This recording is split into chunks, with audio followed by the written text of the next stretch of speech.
The leader has to set the tone in any company. So moving on down the ladder, okay, I've got to set the tone in the companies that I work with. And I've got one person at each of those companies that's responsible for setting the tone. And if they're setting the tone that, we show up for work and, we work hard and, if we've got to work a lot of overtime, we've got to do whatever the customer wants. No's not in our vocabulary. Okay? If they want a job in 2 days and it's a 5-day job to get it done, they got to figure out how to do it. They don't have a choice. And that tone is set from the top down. And our chairman sets that tone. He's not a golfer. He doesn't take five-week vacations. He puts his time in just like everybody else, and he sets the tone, and everybody knows it. He's all business. All of our corporate meetings, when we bring our presidents together, when we bring our sales force together, when we bring our controllers together, when we bring our plant managers together, it's on the weekend, okay? It's not during valuable work time. We don't, we travel Friday afternoon, and we're home Sunday night. It's all about setting the tone at the top. One of the new things that, I have the pleasure of implementing is the Sarbanes-Oxley legislation. And, the CEO and the CFO have to sign certificates every quarter and annually in terms of the public material that we're distributing that's accurate and, to the best of our knowledge, we know everything about the business, and we're not doing anything misleading.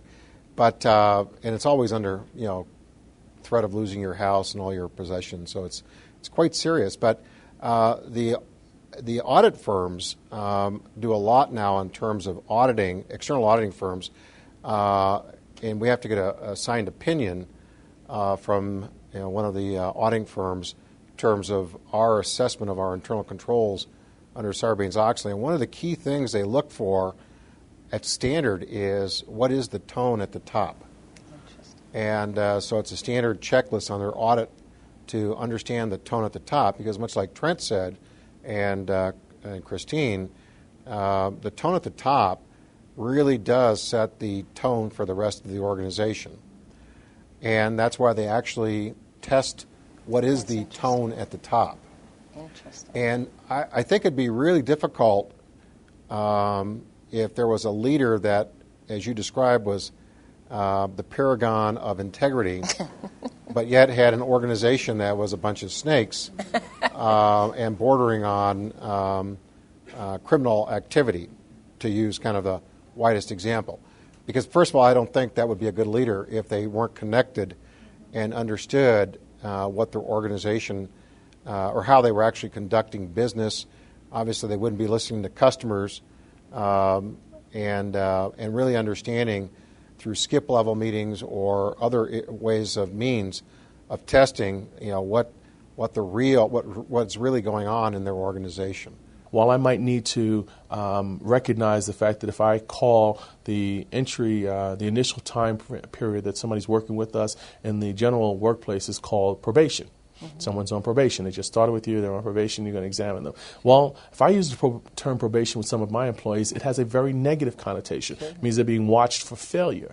And so when I got there, we changed the term from probation to apprenticeship, which now moved the same time frame, and you're possibly trying to accomplish the same types of things, but you're putting the spin on it that you're trying to move the person forward. So apprenticeship is about learning and growing. And the initial point of the apprenticeship is that they're learning and growing on how to be an employee. Secondarily, they'll learn and grow also about how to be a baker or work for a bakery. The first initial emphasis is on how to be an employee. It's a skill set. It's something you learn. We learned it going to school, and you went to school the same time each day, and you had to do homework, and so you had responsibilities, and eventually you went to high school, and you had to now plan for that paper you were going to write, and you got to college, and it went that much further. Well, if you didn't experience all of those things, how'd you learn all those things? If your life was focused on what am I eating today, where am I sleeping tonight, and that's as far as the focus went because you were in a survival mode, how do you expect someone to have a different skill set? You need to teach them that skill set, not judge that they are bad or that they're, what the term that's used for a lot of our employees are unemployable. No, they're very employable, but you need to give them the opportunity and the resources to train, to learn and grow on how to become an employee. Back at the bakery, I have conversations about my baking knowledge. And even though I attended AIB, which is American Institute of Baking, one of the foremost baking training institutes in America, I trained for 1 week there, I know just enough to be dangerous. I often, though, speak in terms of recipes, in terms of ingredients for a successful recipe. And AIB taught me that a good cake recipe has the ingredients of flour, sugar, eggs, and butter, and that it needs each one of these ingredients to be successful. You must have flour for a successful recipe, for flour gives a cake some structure, some substance. You must have sugar in a successful recipe because sugar brings sweetness and is a tenderizer. You must have eggs in a successful recipe, for egg whites provide strength, and egg yolks are an emulsifier, something that binds the water and oil together. AIB taught us that you must have a source of fat, and that the best fat is butter, because butter gives you a better mouthfeel and a better flavor. AIB taught us that all of these ingredients are necessary for a successful recipe. Well, at Grayson, our flour, our substance, our sugar, our sweetness, our egg white strength, our egg yolks binder, and our butter, our feel, are the people I work with every day. They're the people with whom I'm proud to serve and lead. These are the ingredients in our recipe, and our recipe for success. I've spoken a little bit about the unusual hiring practice. And with that brings us great people. We offer employment on a first-come, first-served basis. I say our people are not hard to employ. These are people who hunger for an opportunity, who hunger for the resources to be successful. To turn a successful recipe into a successful cake, you must bake the recipe carefully, watching time and temperature. Crystal Williams, one of our ingredients, is the supervisor of the critical startup shift for our brownie production.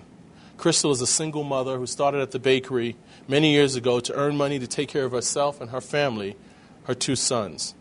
Crystal will tell you that if you came to the bakery, that you'll always hear us talking about time and temperature.